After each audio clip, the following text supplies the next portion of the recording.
स्वावलंबी, स्वाभिमानी। Women empowerment, girl child, education, law against domestic violence. business woman.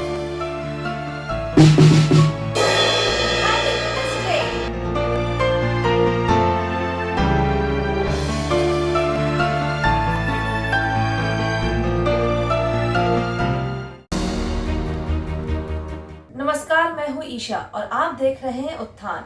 इस वक्त आप देख रहे हैं women's day special series and please watch our next part. हमारे साथ इस वक्त है डॉक्टर जया। जया मैम, आपसे हम पूछना चाहेंगे, जैसे कि आपके पास बहुत सारे केसेस आते होंगे अल्ट्रासाउंड के, तो आप कितना उसको सपोर्ट करते हो? और आई एम वेरी श्योर कि आप नहीं करते होगे, पर आप उसको काउंसिल कैसे करते हो? How do you council parents या जो भी उनके फैमिली मेम्बर्स होते होंगे कि कितना ये चीज़ सही है कि गलत है? बहुत अच्छा क्वेश्चन पूछा आपने। पहली बात तो happy women's day to all. Every day is a women's day rather, but I am feeling blessed and happy to discuss other parts of the life other than health and the medicine and the diseases. तो पहला तो ये है कि ultrasound जब होता है तो अल्ट्रासाउंड की importance, it is not the sex determination in all. हाँ, अल्ट्रासाउंड हम लोग उनको काउंसलिंग का एक पार्ट होता है कि अल्ट्रासाउंड का जो मेन मकसद है कि आपका बेबी अंदर हेल्दी है कि नहीं है, जो उसका रियल यूज़ है वही होना चाहिए। और ये एक पॉजिटिव वाइब्स हैं सोसाइटी में। अगर हम नेगेटिविटी ना देखें, they are so much positivity around us. अब लोग इतने एजुकेटेड हो रहे हैं and I appreciate their courage to have even second और थर्ड फीमेल इन ऑल। अब ये चीज़ें या तो हम लोग काउंसिल अच्छा करते हैं या क्या, आजकल चीज़ें ये देखने को कम मिलती हैं। और एज हम लोग नहीं करते तो बहुत कम लोग हैं जो हमें हाँ, they are a bit worried कि मैडम 2 लड़कियां हो गई, अब तीसरा क्या होगा। तो उनको थोड़ा सा सिंपैथी और काउंसलिंग दोनों की ही ज़रूरत होती है। कि सबसे that I am blessed to have 2 daughters, तो this is the only rather I am socially blessed कि आई कैन प्राउडली से कि भैया लड़का ज़रूरत होती, सच में ही ज़रूरत होती तो मैं ज़रूर करती। तो they use to laugh and satisfied कि नहीं मैडम वो नहीं है, हमें पता है we love females but society. Then I counsel them कि society is nothing to do in your personal life. Society तो आपके घर में अपनी होती है, हस्बैंड वाइफ एंड आपके बच्चों की, और आपकी एजुकेशन, आपकी ग्रोथ, आपकी financial condition, this only matters to you. दूसरे लोग क्या कहेंगे, लड़का हो जाएगा तो भी बोलेंगे, लड़कियां होंगी तो भी बोलेंगे, लड़का आगे बड़े होकर कुछ नहीं करेगा तो भी बोलेंगे, लड़कियां अच्छा करेंगी तो भी बोलेंगे। तो rather than focusing your energy और वेस्टिंग योर एनर्जी कि सब लोग क्या कहेंगे, we should focus our energy and our things to our betterment और आवर डेवलपमेंट, है ना। फर्स्ट ये एक मेरा, जैसे आपने अभी डेवलपमेंट और बेटरमेंट एजुकेशन की बात कही, तो इसी से रिलेटेड मेरा क्वेश्चन ये है कि अगर जैसे विमेन आपके पास आती हैं, इतनी लेडीज़ आती हैं, वो डाइट को लेके बड़ी कहेंगे कॉशियस नहीं होती हैं। वो एक्चुअली क्या होता है, लेडीज़ का जो हमने आम देखा है घरों में, वो देखा है कि जो खाना बच जाता है लास्ट में खाती हैं वो, और अपनी डाइट की तरफ इतना ध्यान नहीं देती। उनको लेकर आप कैसे काउंसल करते हो, कैसे एजुकेट करते हो? Very true and you won't believe 2/3 of my time in my OPD goes in counseling of diet because I deal the pregnant ladies. Other than pregnancy, when they came, they are coming with generalized body ache, leg aches, headaches and all aches. This is all not related to all the time female diseases, है ना। Most of them are deficiencies. There are not much of diseases in the society. They are deficiencies of multivitamins, of iron, of calcium, and our deficiency of our psychology also, the lifestyle that we deal, है ना। Then one of the counselor is dietitian is outside there. Still I counsel. Then repeat counseling by dietitian is there in my OPD, and nutrition, the health and education. These 2 things, if any female will have, society will automatically will grow. and we will have a wonderful society. As we say, once we teach a male, we teach a male. Once we teach a female, we teach a society, or we are teaching a whole family. So education and nutritional education, and it is not from the female. We also counsel what to give to your kids at the birth to once they grown up, and not kids.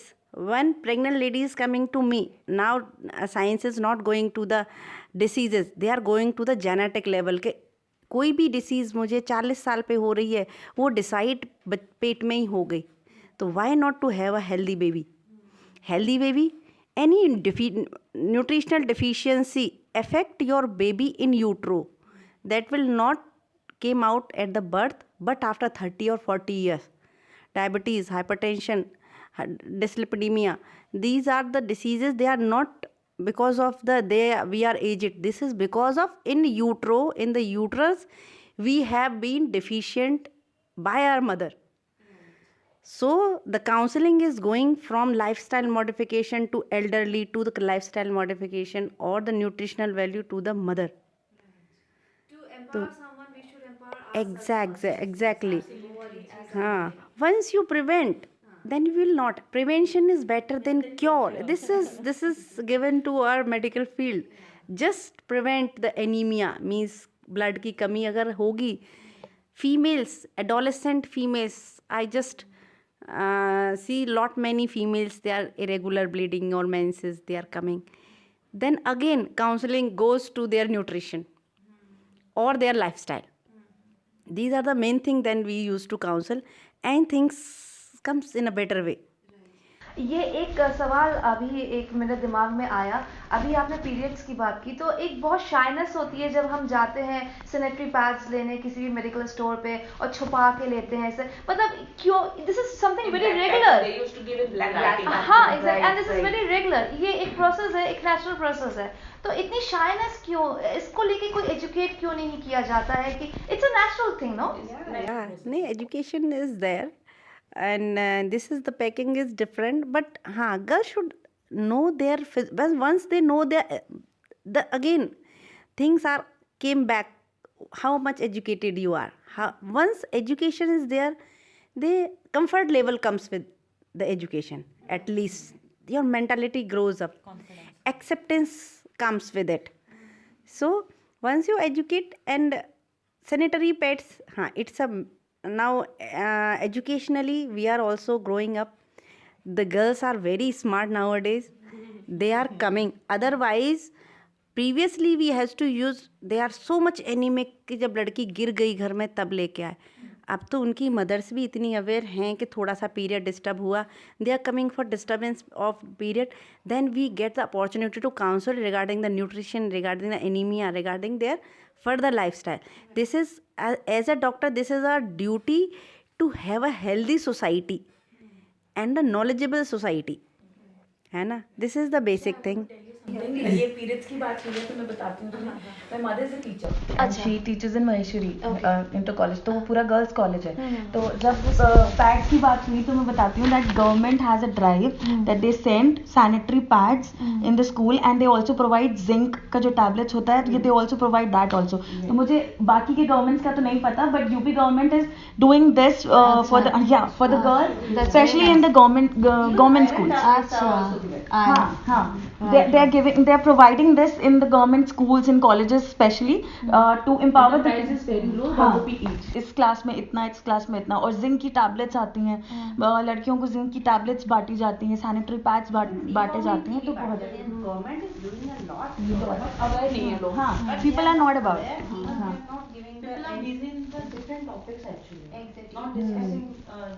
तो हमारा ये जो आज का programme है इसीलिए है कि जितनी अवेयरनेस हो सके. बिल्कुल. And one thing, and once we meet na, so we share the things. As you said, this is the helpline. I'm an infertility specialist. You can not bear the stories of 18-year married life, 20-year married life. They are coming for IVF, and some ladies weeps up like anything, and they just say, अगर madam आपने pregnancy नहीं कराई तो मेरे husband दूसरी शादी कर लेंगे, या मेरी सास दूसरी, मतलब इट्स वेरी हार्ट ब्रेकिंग, है ना? Then this is again a part of counseling. कि having मतलब giving life to this wife is better than taking other women additionally for the kids. Right, very nice. It's if you don't have kids, it's really not easy to get married again because you have to divorce your wife in Hindu law. लेकिन अगर आप मुस्लिम law की बात करेंगे तो वहाँ तो कोई बर्डन ही नहीं है, कोई ऑब्लिगेशन ही नहीं है. आपका एक नहीं हो रहा, you can keep your wife and you can get married once again. तो 4 marriages are allowed. Yes, है ना? very तो right. ये सबसे ज्यादा और ज्यादा मतलब किसी भी फीमेल के लिए और ज्यादा खराब हो जाता है कि चलो हिंदू लॉ में तो आपने दे दिया कि आप until unless you divorce your wife you can't get married again. But Muslim law में तो आपका साफ सीधा हिसाब है Don't कि you जी think, अगर एक नहीं है तो दूसरी से कर लो और उससे बच्चे हो Don't जाए. you think ladies are treated as a commodity there? Yes, they are being treated. उनको क्या कहते हैं प्रॉपर्टी में कोई वो नहीं है. But that's कोई like, शेयर नहीं है. जबकि अब अगर आप No, that's the law. That's the law actually. That's the law. लेकिन ma'am if you are having in Hindu law तो फिर they are punishable. They are punishable for 10 years and fine and 5 years and fine. You can't get married until unless you divorce your wife. This is the only reason you don't know about the law. And two things that I want to say from this platform. Infertility and the male child. Male child, I always counsel, it is because of the Y sperm from the male. If female is not producing male, it is not at all the fault of the female. ये female का part नहीं है. Female तो boy को भी X part देती है और girl को भी X part देती है. Male में X और Y दो होते हैं. अगर वो हर बार X दे रहा है तो female will be produced. तो जब भी फीमेल आ रही है तो ये इतना बड़ा काउंसलिंग का मेरे राउंड पे पार्ट होता है to the mother in law and family. Sometimes It's due to men. Female then they again pressurise कि दूसरी शादी करेंगे. देन आई काउंसल फिर से लड़कियां होंगी. If you're getting married उसके अगर बेटियां भी हैं तो getting married again. Decided by the genetic material of father, not the mother. Mother, exactly. Never blame the mother to have a male or female. Very right. Second thing, infertility. इसके बच्चे नहीं हो रहे, दूसरी शादी कर लेंगे.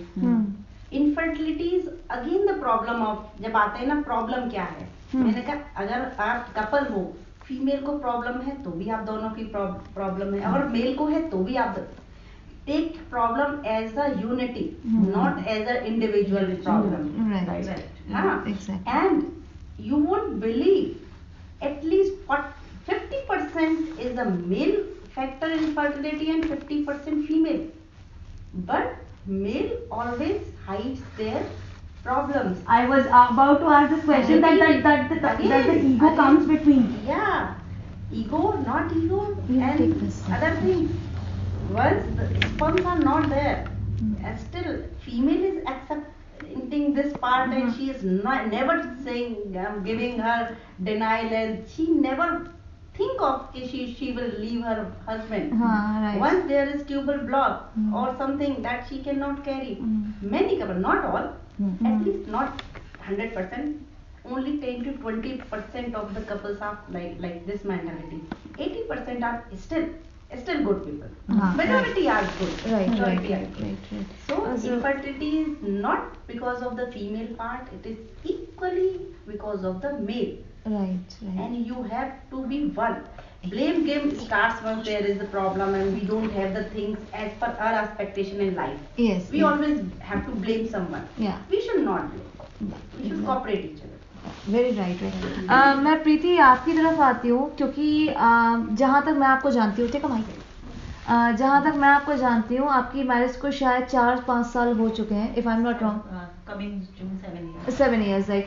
तो क्योंकि एक पर्सनल टच भी है आपके साथ, तो एक प्रेशर रहता है बीइंग अ वुमन. मैं एक चीज पूछ रही हूँ, एक प्रेशर रहता है आपके ऊपर जो मैंने अक्सर देखा है कि बच्चा नहीं हो रहा या बच्चा नहीं कर रहा आप, तो हाउ इम्पोर्टेंट इज इट कि हमें कंप्लीट होने के लिए बच्चा जरूरी है. हमें ठीक है, if we are happy, if couple is happy कि हमें इतना ही नहीं चाहिए बच्चा, इट्स आवर चॉइस नो. तो एक सोसाइटी प्रेशर होता है, वो कितना कंफर्टेबल आपके लिए रहता है, या उसमें आप कितने उस जोन में आप क्या फील करते हो? Isha, it's completely depends on how your family is supporting you. हाँ. especially your husband. I think baby is a decision of husband and a wife. हाँ एग्जैक्टली वही बिल्कुल. But हाँ ऐसा प्रेशर रहता है फैमिली की तरफ से, काफी सुनने को भी आप मिलता है, मतलब in our society it happens. वही चीज तो आप उसको कैसे डील करते हो. और इम्पोर्टेंट है, मेरा सवाल जो यहाँ पर है वो ये है कि ये चीज इम्पोर्टेंट है अपनी फैमिली को कंप्लीट करने का. आप क्यों इम्पोर्टेंट है, एक बच्चा होना ही चाहिए, आप क्यों नहीं सिर्फ हस्बैंड वाइफ खुश रह सकते हो. मेरा ये कहने का मतलब है आपको जरूरी क्यों है कि आप सोसाइटी के प्रेशर में आने के बाद जो है आप. आई थिंक बेबी अगर हस्बैंड वाइफ की लाइफ में बेबी होना चाहिए तो उनके लिए होना चाहिए. इट्स नॉट हाँ ऑफ कोर्स अगर मुझे अपनी हैप्पीनेस के लिए बेबी चाहिए, नॉट फॉर सोसाइटी. हाँ राइट. तो इट्स विद एवरी कपल. मुझे ऐसा लगता है कि हम सोसाइटी, अगर आपकी फैमिली आपको सपोर्ट करती है तो it doesn't matter what society says. Right. दूसरा हाँ वेरी नाइस. दूसरा सवाल मेरा ये था कि आप क्योंकि एंटरप्रेन्योर भी हो, यहाँ पर सभी वर्किंग है मेरे ख्याल से. यहाँ पर सिर्फ आप housewife it's a big task. कोई बता ऐसा नहीं है कि मैं कहीं भी बहुत 24 it's unpaid job, actually unpaid job. हाँ अगर मेरे यहाँ हॉस्पिटल में काम है देन आई एम बिजी. हाँ. अगर हॉस्पिटल थोड़ा सा हल्का काम है then I am more busy. हाँ exactly. I am upstairs in the house, not many work. Because वहाँ तो मेरा specific काम है. There's team is working and I am the boss. In the house, you are the maid. Yes. And you are the mother. Doctor आप hospital में. You are the mother. You are the mother. You are the wife. You are the daughter-in-law. You are everything. And you are the manager. हाँ. It is very difficult. Right. Very You are the nice. big boss of the house. तो housewife I को. want to add one more हाँ, topic please. for that baby thing. हाँ हाँ. So see, if अगर आपकी society आपको आपका baby होना चाहिए, हाँ, right? इसके लिए लड़की के, स्पेशली लड़की के ऊपर बहुत प्रेशर है. हाँ right. कि जैसे ही लड़की की शादी होती है ना, स्टार्टिंग फ्रॉम फर्स्ट ईयर, हाँ. अगर पहली एनिवर्सरी निकल गई, बेबी है कि नहीं, गुड न्यूज है वो कि नहीं. क्यों, वही चीज है, ये क्यों सोसाइटी इतनी ज्यादा यू सी, अगर मान लीजिए बेबी नहीं है कंसर्न क्यों है. तो इतने सारे बेबीज एडॉप्शन को कोई प्रमोट नहीं करता. You know, They give advice. Do this. हाँ do this, exactly. Go for this. go for everybody that. Give advice to other person, हाँ राइट. बट कोई करना नहीं चाहता खुद से. सोसाइटी क्या कहेगी, अपना बेबी नहीं. तो ये यार ये प्रॉब्लम्स हैं. तो it completely depends on yourself कि आपने क्या डिसीजन लेना है. आपकी फैमिली आपको कितना सपोर्ट करती है, इट कम्प्लीटली डिपेंड्स. एक बात मैं बताती हूँ ईशा, ये मेरा खुद का एक्सपीरियंस है. ये मैंने किसी से डिस्कस किया था, तो मैं उनको समझा रही थी, बेबीज नहीं थे. तो मैंने कहा व्हाई डोंट यू अडॉप्ट. तो उनकी जो मदर इन लॉ थी, उन्होंने मुझसे कहा, मतलब मेरी खुद की दोस्त का एग्जाम्पल है, 5 साल 6 साल हो गए उसकी शादी को. तो वो मुझसे कहती है नहीं हम किसी दूसरे के बच्चे को एक्सेप्ट नहीं करेंगे. तो मैंने कहा ये कुत्ता आपका है. तो उन्होंने कहा हाँ जी मेरा. ये तो मैंने कहा इसे भी कहीं फेंक आइए ना. फिर मैंने कहा इसे क्यों गोद में लेके, मेरा बच्चा मेरा बाबू, और ये खाना नहीं खा रहा तो आप रो रही हैं, आप डॉक्टर को बुला रही हैं, आप इसके ऊपर इतना खर्चा कर रही हैं. मैंने कहा ये कुत्ते का ही तो बच्चा है ना. तो मैंने कहा अगर वो उसको नहीं हो रहे हैं और उसको उसका डिसीजन है भाई, वो करे ना करे. नहीं, हम एक तो सबसे बड़ी बात है ओन ब्लड, ठीक है, कि हमारा खून है ना, हमारा खून. लड़की भी हो तो भी हमारी नस्ल आगे बढ़ेगी, भले ही किसी और के घर चली जाए, लेकिन है तो हमारा खून. तो ये जो हमारा खून है ना, वो सबसे बड़ी प्रॉब्लम है. और दूसरी बात, अडॉप्शन को प्रमोट इसलिए नहीं करते क्योंकि वो हमारा खून नहीं है. किसी के पास बेबी नहीं है और हस्बैंड वाइफ में झगड़ा चल रहा है, समाज का तो प्रेशर रहता ही है, क्योंकि हम लोग सब समाज में ही रहते हैं. बिल्कुल, कहीं ना कहीं ये दबाव हम सबके ऊपर रहता है कि नहीं ऐसा होना चाहिए. ठीक, क्यों होना चाहिए, हमारी लाइफ है, हमें जीना है, हमें क्या करना है. बच्चा अगर हो भी जाएगा तो उसकी सारी चीजें हमको मैनेज करनी है, आपको थोड़ी ना करनी है. तो अभी मैं रिसेंटली एक केस बता देती हूँ कि हस्बैंड वाइफ की शादी को 20 ईयर्स हो चुके थे और हम हस्बैंड वाइफ में बच्चे के लिए बड़ा प्रेशर रहता था कि काफी बार हम लोगों ने एडवाइस भी किया कि आप एक एडॉप्ट कर लो, हम लोग हेल्प कर देंगे. बहुत सारे बच्चे हैं जिनको माँ बाप चाहिए, माँ बाप को बच्चे चाहिए, बाल में जिनकी केयर अच्छे से नहीं हो पा रही है, तो आप लोग ले लीजिए. उन्होंने बोला कि नहीं, हमारा अपना ही होना चाहिए. हमने ये भी एडवाइस किया कि आपके भाई हैं, उनके भी 1-2 बच्चे हैं, उनका ले लीजिए, क्या जरूरत है दूसरी शादी करने की. लेकिन वहां पर फिर ये सब डिसाइड हो गया था कि उनको कहीं शादी ही करनी है, दूसरी शादी करनी है. अब जब शादी हो गई, 1 साल हो गया, दूसरी वाइफ के भी बच्चे होने पे प्रॉब्लम हुई. उसके बाद फिर ये हुआ था कि जब हो भी गया, दूसरी वाइफ के एक बेटी हो गई, लेकिन घर में जो कलेश रहा दोनों वाइफ के बीच में, वो एक बच्चा होने की जो प्रॉब्लम थी ना, वो इतनी बड़ी प्रॉब्लम नहीं थी, वो उससे ज्यादा बड़ी प्रॉब्लम। फिर ये हो गया कि अब रखना किसे और छोड़ना किसे, लेकिन ये सबसे बड़ी प्रॉब्लम हो जाती है। तो कहीं ना कहीं समाज को ये सब हमारे साथ नहीं करना चाहिए और ये हमारे ऊपर डिपेंड करता है भाई। ये एजुकेट करने की बहुत जरूरत है इस मामले में, बहुत।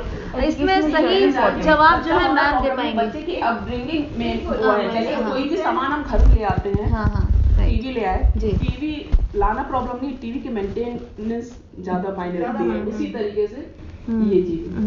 एक केस मैं भी बताती हूँ। अभी इनफर्टिलिटी के लिए कपल आया, 18 ईयर्स के गए हैं, तो उन्होंने अपनी पर्सनल हिस्ट्री भी बताई कि मैडम मेरे साथ एक बड़ा इंसिडेंट भी हो गया है। क्या कि 2 साल पहले घर वाले मेरे पीछे पड़ गए रीमैरिज के लिए, दूसरी शादी करी मैंने। अब इसने बेचारी ने कोऑपरेट भी किया, पर वो इतनी खराब निकली कि घर का सारा सामान और वो जो भी है कैश वैश लेके चली गई वापस। हमें केस भी डाल दिया है। तो अब वो वापस उसी ओरिजिनल पहली वाइफ को लेके आया कि अब इसके IVF करिए। मैंने कहा आप 2 साल पहले इसे ले आते तो आपकी ये लाइफ इतनी खराब नहीं होती ना। Then he was realizing his fault. तो रीमैरिज भी बहुत आसान not the solution. It's It's not a solution. at all. It should not be actually. हाँ, No, not at all. Not at all. मतलब कितना मुश्किल है दूसरी शादी करना, पहली कहाँ जाएगी, उसको कैसे मेंटेन करेंगे। तो इसके लिए रादर देन कि भाई टेक्नोलॉजी है आपके पास, अगर इफ यू कैन अफोर्ड, मैं कहती हूँ if you can afford remarriage, why can't you afford IVF? Right, absolutely.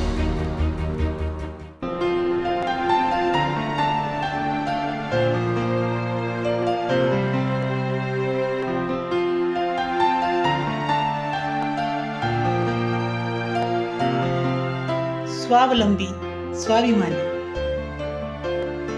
Women empowerment. Girl child Education. Law against domestic violence. Business women.